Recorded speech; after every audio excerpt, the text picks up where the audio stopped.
तो कनाडा का भारत से पंगा लेना उनके लिए नई आफत खड़ी कर चुका है और भारत हमेशा के लिए एक पत्थर की दीवार बनकर उनके सामने खड़ा हो गया है, जिसे तोड़ पाना कनाडा के लिए नामुमकिन हो गया है। दरअसल कनाडा के प्रधानमंत्री जस्टिन ट्रूडो से भारत की तरक्की देखी नहीं गई। शायद इसीलिए कनाडा के प्राइम मिनिस्टर पिछले साल से ही भारत पर झूठे आरोप लगाकर भारत को फंसाने की कोशिश कर रहे थे। लेकिन अब खबर निकल कर आ रही है कि भारत ने इन्हें इनके जाल में उल्टा ही लटका दिया है और इनके ऊपर से सारा विश्वास खत्म करने के साथ ही भारत ने 6 टॉप कैनेडियन डिप्लोमेट्स को भारत वापस बुला लिया है, जिससे दोनों देशों के बीच विवाद इतना बढ़ गया है कि कनाडा के साथ भारत का रिश्ता टूटने की कगार पर पहुंच गया है। और यह कनाडा के प्रधानमंत्री के लिए इतनी बड़ी चौंकाने वाली खबर है कि उनकी सांसें थम गई हैं, जिससे वह इधर उधर भटक कर नए रास्ते की तलाश कर रहे हैं। पूरी अपडेट क्या है इस वीडियो में समझते हैं, लेकिन आगे बढ़ने से पहले इस वीडियो को एक लाइक करके चैनल को भी सब्सक्राइब जरूर कर लीजिए, क्योंकि यह आपके लिए तो 1 सेकंड का काम है, लेकिन इससे हमारी काफी बड़ी मदद होती है। दरअसल कनाडा के प्रधानमंत्री की कुछ चंद गलतियों के कारण भारत और कनाडा की जो रिलेशन है वह अपने एकदम निचले स्तर पर चले गए हैं और दोनों देशों के बीच एक बहुत बड़ा विवाद खड़ा हो गया है। यह बात 14 अक्टूबर की है, जब भारत ने हाल ही में कनाडा में मौजूद एनॉय यानी कि राजदूतों को भारत ने बुलाया और उनसे साफ शब्दों में कह दिया कि हम तुम्हारे साथ कोई भी संबंध नहीं रखना चाहते। और इसी के साथ साथ भारत ने कनाडा में जो डिप्लोमेट्स यानी कि राजदूतों को भेजा हुआ है, उनमें जो टॉप 6 डिप्लोमेट्स थे उन्हें वापस बुला लिया।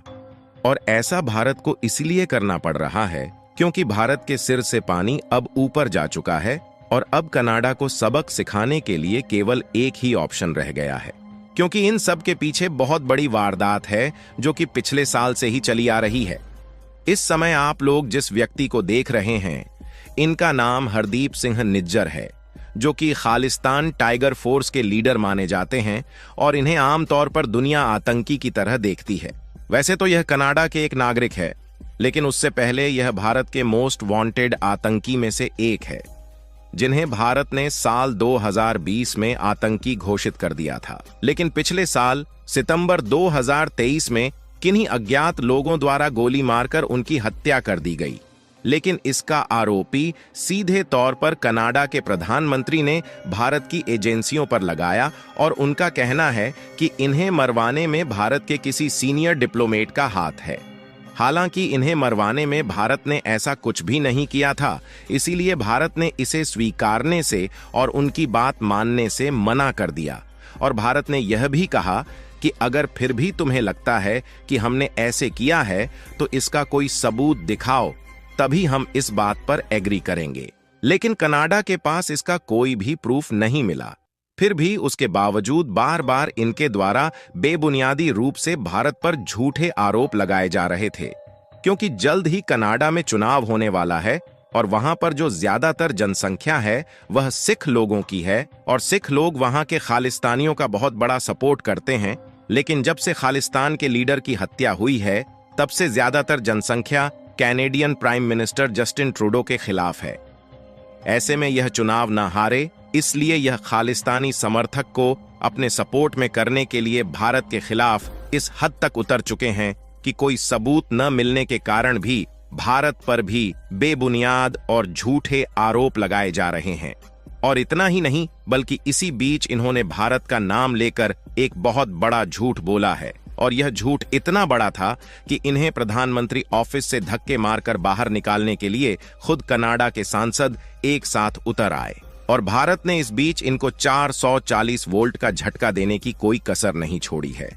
दरअसल इन्होंने एक प्रेस कॉन्फ्रेंस के जरिए यह बात सामने रखी कि हाल ही में उनकी मुलाकात लाओस में भारत के प्रधानमंत्री मोदी से हुई थी, जहां पर इन्होंने खालिस्तान वाले मुद्दे पर भारत के प्रधानमंत्री से बातचीत की।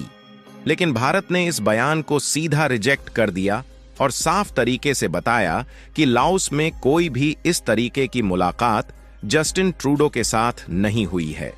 यानी कि इन्हीं बातों से अंदाजा लगाया जा सकता है कि इनका दिमाग किस तरीके से फेल हो चुका है और उनके द्वारा भारत को लेकर एक नहीं बल्कि अनेकों झूठ बोले जा रहे हैं। और आपको बता दे कि जब भी भारत से जुड़ी इस तरीके की कोई भी जियोपॉलिटिक्स आती है तो उसमें वेस्टर्न मीडिया का भी झूठ बोलना शुरू हो जाता है और उनकी तरफ से भारत को फालतू में बदनाम करने की कोशिश की जाती है। और हम वॉशिंगटन की रिपोर्ट में साफ साफ देख पाएंगे कि यहां पर खबर को उल्टा घुमाया गया है और बताया जा रहा है कि कनाडा सरकार ने आर्डर दिया है भारत की 6 हाई कमिश्नर डिप्लोमेट्स को वापस जाने के लिए, जबकि ऐसा कुछ भी नहीं है और भारत ने ही खुद वापस बुलाया है। हालांकि वेस्टर्न मीडिया का तो काम ही है कि भारत की खिल्लियां उड़ाना ताकि भारत को बदनाम किया जा सके, लेकिन बातों पर ध्यान देने का कोई मतलब नहीं है। फिलहाल दोनों देशों के बीच रिलेशन बिगड़ने से यह बात सिर्फ यहीं तक सीमित नहीं रहने वाली, बल्कि यह बात दोनों देशों के बीच व्यापारिक संबंध पर भी पहुंच सकती है। और अगर व्यापारिक संबंध पर इसका असर पड़ा तो इसका असर न सिर्फ भारत और कनाडा पर पड़ेगा, बल्कि इससे दुनिया की सप्लाई डिस्टर्ब हो जाएगी। क्योंकि देखा जाए तो दोनों देशों के बीच हर साल लगभग $8 बिलियन से भी ज्यादा का बायलैटरल ट्रेड होता है और पिछले साल तो केवल $8.3 बिलियन था, लेकिन इस साल यह बढ़कर $8.4 बिलियन पर पहुंच चुका था। यानी कि दोनों देशों के बीच ट्रेड साल दर साल बढ़ रहा था। लेकिन अब खबर निकल कर आना शुरू हो चुकी है कि इस व्यापार के रिश्ते पर भी एक बड़ा सवाल खड़ा होने लगा है। अगर कनाडा से भारत में इंपोर्ट को देखा जाए तो हम लोग कनाडा से लगभग $4.5 बिलियन के प्रोडक्ट खरीदते हैं, जिसमें प्रमुख रूप से कृषि उत्पादन जैसे कि दाल और कुछ अन्य फूड प्रोडक्ट के साथ साथ पेट्रोलियम भी खरीदते हैं। लेकिन यह ऐसी चीजें हैं जिसे खरीदने के लिए हमारे पास केवल कनाडा ही एक ऑप्शन नहीं है, बल्कि और भी देश मल्टीपल ऑप्शन के तौर पर मौजूद है। यानी कि हमारी जरूरतें पूरा हो ही जाएगी, लेकिन इससे मोटा मोटा $4.5 बिलियन का हर साल कनाडा का नुकसान होगा। और अगर एक्सपोर्ट को देखा जाए तो हम केवल $3.8 बिलियन के सामानों को हर साल कनाडा में एक्सपोर्ट करते हैं। यानी कि हमारा हर साल लगभग 700 से 800 मिलियन डॉलर का व्यापार घाटा कनाडा के साथ होता है। लेकिन हमारा एक्सपोर्ट भले ही $3.8 बिलियन का ही है, लेकिन इसमें हम लोग ऐसी वस्तुएं कनाडा को एक्सपोर्ट करते हैं जिसके लिए वह कनाडा दूसरे देश से अपनी जरूरत पूरा नहीं कर सकता, क्योंकि भारत के द्वारा कनाडा को इंडस्ट्रियल सेवाएं देने के साथ साथ फार्मास्यूटिकल यानी कि दवाइयां, कपड़े और आभूषण एक्सपोर्ट किए जाते हैं।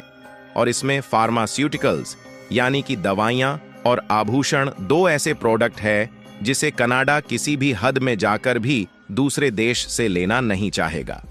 क्योंकि भले ही भारत गोल्ड प्रोडक्शन के मामले में पीछे है, लेकिन भारत गोल्ड इंपोर्ट करके सस्ते दामों में जितने अच्छी क्वालिटी के आभूषण दे देता है और कोई दूसरा देश नहीं दे सकता। और ना ही कनाडा कभी यह भी चाहेगा कि वह दूसरे देश से दवाइयों वाले प्रोडक्ट खरीदे, क्योंकि भारत की दवाइयां दुनिया भर के देशों में एक्सपोर्ट की जाती है और क्वालिटी में उत्तम होने के साथ सबसे ज्यादा विश्वसनीय भी मानी जाती है। और देखा जाए तो यूरोप के देश ऑलरेडी यह चाहते हैं कि भारत उन्हें ज्यादा से ज्यादा फार्मास्यूटिकल प्रोडक्ट एक्सपोर्ट करे। यानी कि हमारे पास मार्केट एक्सेस की कमी नहीं है, इससे हमारा ज्यादा नुकसान नहीं होगा। इसका मेजर इंपैक्ट केवल कनाडा पर ही पड़ेगा। फिलहाल आपको क्या लगता है कि कनाडा के साथ हमें अपना संबंध मजबूत बनाकर रखना चाहिए या नहीं? अपनी राय कमेंट में जरूर बताएं और इस वीडियो को लाइक करके अपने मित्रों तक शेयर जरूर करें ताकि उन्हें भी जानकारी मिल सके। इसी तरह और भी नॉलेजेबल वीडियो देखने के लिए चैनल को सब्सक्राइब करके बेल आइकन को ऑल पर जरूर सेलेक्ट करें। जय श्री राम।